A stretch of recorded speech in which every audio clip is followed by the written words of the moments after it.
Hello there, welcome back to another interesting video. Today we are bringing something from Poland.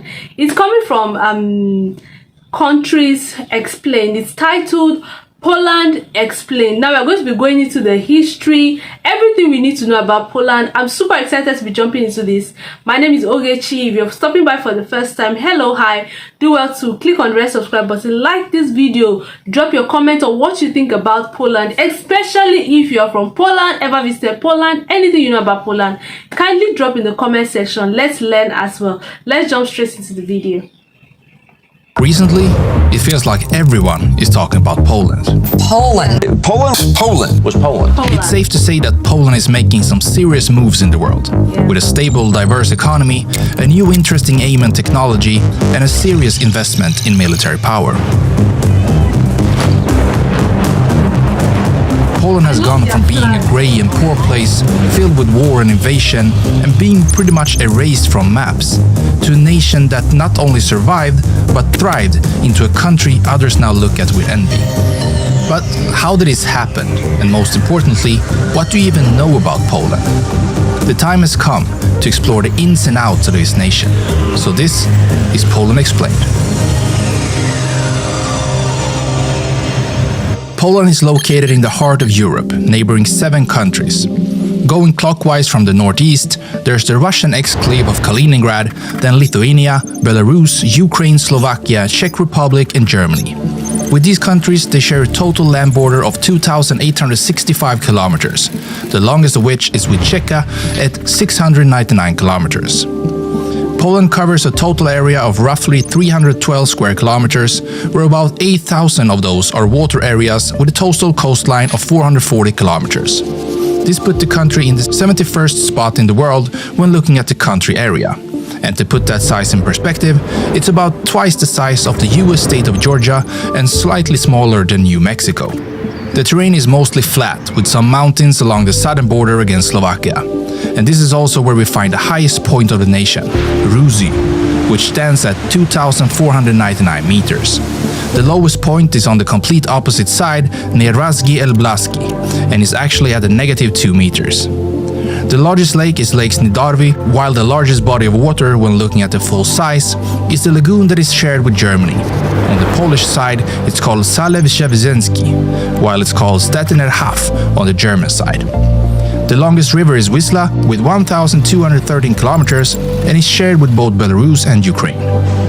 About 30% of the country is covered in forests, and 48% of agricultural lands, with some of the natural resources of Poland being just arable lands, and also coal, sulfur, natural gas, copper, and silver. The climate of the nation is temperate, with cold, moderately severe winters and mild summers, whereas in most places the weather can occasionally reach high temperatures in the summer and low ones in the winter. But when looking at the average temperatures, it's still considering mild and moderate.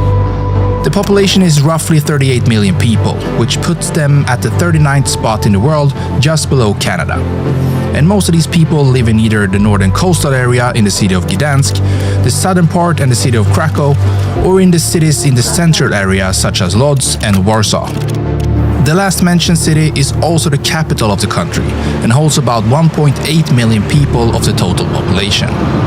The median age of this population is, like most European countries, kind of high, 41.9 years to be exact. And with that, they ranked at the 39th spot in the world. So clearly, the majority of the population is in the age span between 15 and 64 years old. 14.53% is 14 or younger, while 20.6% is 65 years or older. Now, the population growth rate isn't something Poland does very well, as they have one of the lowest growth rates in the entire world. In 2023, this number is estimated to be a negative 0.28%, meaning the population actually shrinks instead of grows. One reason for this might be the low birth rate of the country, which is just 8.31 births for every 1,000 population, or to simplify even further, 1.41 children born for every woman in the country. Wow. Another reason might be the high death rate of the country, which is 10.75 deaths per 1,000 population, the 27th highest in the world. Can anybody please explain to us why there is a high death rate and why their women do not have or they don't give birth to too many children. I mean, that is why their population is actually declining, or it doesn't grow so much. Do you get? I particularly love Poland, and yeah, I love everything about Poland. And I think I recently realized, or somebody mentioned in a video I watched, I can't remember, that they don't take so much immigrants. I know that a lot of tourists go there, but immigration is very low. Like, yeah, if anybody could please explain so we could, understand better, so would really appreciate it. Let's continue. The 27th highest in the world. Why that is, it's hard to say. Wow. Perhaps it's because the government focuses on other areas than health, as they spend roughly 6.5% of the country's GDP on health-related matters. Or perhaps it has something to do with the country's love for alcohol. A study from the World Health Organization found that the Polish people, on average, consume around 11 liters of pure alcohol per year, which roughly translates to 120 bottles of wine. Or maybe it's because of their tobacco usage. Even though they're not by any means the worst when it comes to this, 24% of the population still uses tobacco in some form. But it's most likely not an overweight issue, as this isn't a major concern in the nation, although it's also growing, as it does in many parts of the world. And considering all this, the Polish people still have a fairly decent life expectancy at 79 years, an age that puts them at the 67th spot in the world. When it comes to educating its population, Poland usually spends around 5% of its GDP on this matter. And since 2019, they've been closing in on this 5% again after a couple of years of spending closer to 4%. And the literacy rate is very high in the country, with 99.8% of the population being able to read and write. The Republic of Poland is divided into 16 provinces. It sits in the UTC+1 time zone, the official language is Polish, and the national anthem is called Mazurek Dąbrowskiego. Okay. The chief of state is President Andrzej Duda, and he has been in that position since August 6, 2015, when he received 51.5% of the votes. He then got re-elected in 2020 with 51% of the votes. And the head of government is Prime Minister Mateusz Morawiecki. The flag of Poland consists of two stripes of red and white, and their national symbol is a white-crowned eagle. The white on their flag is said to represent this eagle, while the red at the bottom is the field of the coat of arms. As mentioned at the start, Poland has a well-diversified economy that has proven to be a good concept for high growth, as it has been one of the most resilient economies in the European Union, even during tough times. And one of the key reasons to this almost constant growth is Poland's ability to figure out how to grow in various stages of their history. First of all, they managed to capitalize on the old communist legacy of industry, which they then used to attract investments from the West that helped them scale up and increase the production of goods within the country borders. This later made it possible to join the global economy of imports and exports by sending that goods to other nations and taking a profit in return. And now, most recently, they have shifted focus again into becoming a major player in the tech scene, something big tech is starting to notice. And as of it's safe to say that the Poland people are business-oriented people. Now they are going into tech. I love that they have a very good economy. If the economy is very good, it makes life easy, especially for the citizens. Another thing I actually love is the fact that there's something that was mentioned that I think I recently asked a question about why the older people do not grow so old. So he mentioned something about their high they take a lot of alcohol. That could it be? And alcohol, we all know that alcohol has a way of slowing down, and the effect on our health, and their use of tobacco, even if it is not so bad. But if anybody knows in the comment section, please let us know any of these things, okay? Because I'm learning a lot about Poland, and I feel like the economy that is like the icing on the cake for me, right? They have a very good economy. I love it. Now they are moving into tech, which I think is really good to notice. And as of 2022, companies like Google, Samsung, Facebook, and Amazon all have established bases in Poland. Very good. When looking closer at actual numbers, and more specifically their purchasing power, Poland is ranked 19th in the world with roughly 1.6 trillion US dollars. And in GDP growth rate and GDP per capita, they sit around the 60th place in the world. And when looking at how much reserves of foreign exchange and gold Poland sits on, they're at the 21st spot in the world with a value of 166 billion US dollars. They have a labor force of about 18 million people, and yet one of the lowest unemployment rates in the world at just 2.6%. Wow. And the country has come a long way in the transition from the former Soviet era of industry work into a more service-based economy. And now, about 58% of the people work in the service industry. They export roughly 411 billion US dollars worth of goods each year and import goods worth 380 billion, being the 20th strongest country in both exports and imports in the world. Their biggest partner in both imports and exports is Germany, which stands for about the fourth in both segments. So they're a strong economy and they continue to grow. But this hasn't always been the case, as Poland has been under heavy pressure throughout history and even got erased from the map for over 100 years. The terms Poland... Wow, Poland got erased from the map? Really? I mean, this is my first time hearing this. I mean, these videos like this is eye-opening. Like, it's so insightful that it points out those things that you never knew existed. I never knew that Poland at some point was wiped out of the map. That's interesting to know. And they have a booming economy.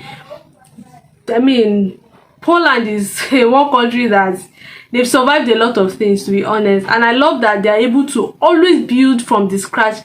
At every time, you know, they get scrapped out of something or something happens, there's a war, they know how to bounce back, which I think is amazing. Poles first appear in the late 10th century. Mieszko I is considered the first ruler of Poland, and he adopted Catholic Christianity as the state religion. In 1226, the Teutonic Knights were invited to help convert the pagan Prussians, but instead they established their own state in northern Poland. An alliance formed between the Polish and the Lithuanians, and in the end they defeated the Teutonic Knights. In 1569, Poland signed the Union of Lubin, together with the Grand Duchy of Lithuania, establishing the Polish-Lithuanian Commonwealth, a major power in Europe.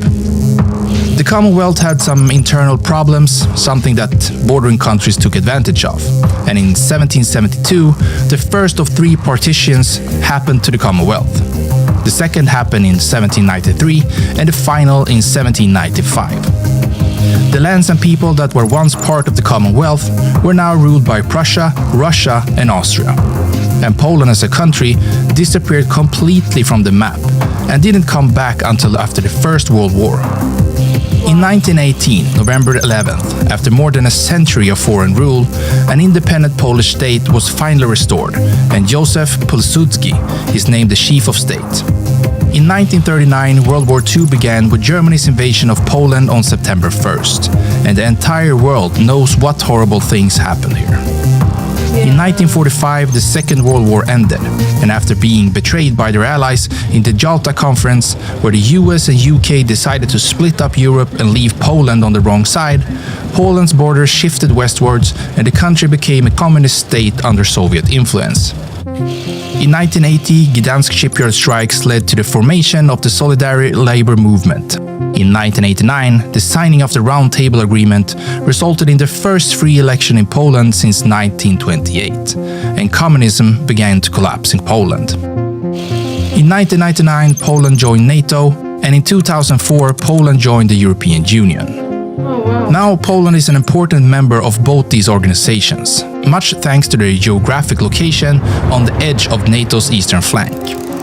And the history of invasions of the country has clearly made the Polish heavily invested into securing its borders. And in the last couple of years, Poland has really started investing into its defense, with the estimated numbers coming from NATO showing Poland spending the most defense expenditures out of all NATO members. And Poland even said that they're going to increase this number even further, spending upward of 5% of its total GDP on defense. Something tells me that Poland just does everything to be ready for anything, and to be able to hold their own ground no matter what the future looks like. With its history of invasion, oppression and a whole lot of awful things, Poland prepares for the worst. other countries that join NATO and the European Union, for example, I kind of get the feeling they probably think that the alliances will help them in a crisis, while Poland has a history of being let down by their allies when they needed them the most, so they're preparing to be alone again. All this history has really turned Poland and its people into true warriors, and that mindset in turn has led to a country that is booming even in hard times. It will be very interesting to follow this country in the future, and I will not be surprised if this will be one of, if not the strongest force in Europe in the future. I would be surprised. Now, let's go and learn about a new country in the world by clicking one of the videos on your screen right now. I mean, I equally would not be surprised if Poland becomes one of the leading countries in the world. Poland is known for rebuilding their economy single-handedly. You know, they're a very strong nation. We know what happened at World War I, World War II, how they lost everything and they had to rebuild. Now look at where they've gotten to. I feel like stories like this explains, you know, historical facts, things that we never knew existed, things that we should actually know. So this is really beautifully explained by Countries Explained. Let's know if there's anything that was missed out by this particular guy. Please let us know in the comment section, especially if you're a Pole or you're from Poland, or you've ever visited Poland, or you lived all your life in Poland. Let us know, you know, what information or what part of the history, you know, he has missed out and you want us to find out, or you want us to know. Let us know in the comment section. Do well to like, share, subscribe. Please don't go away without liking, sharing and subscribing, and turn on your post notification bell. I'll see you in my next episode. Bye bye.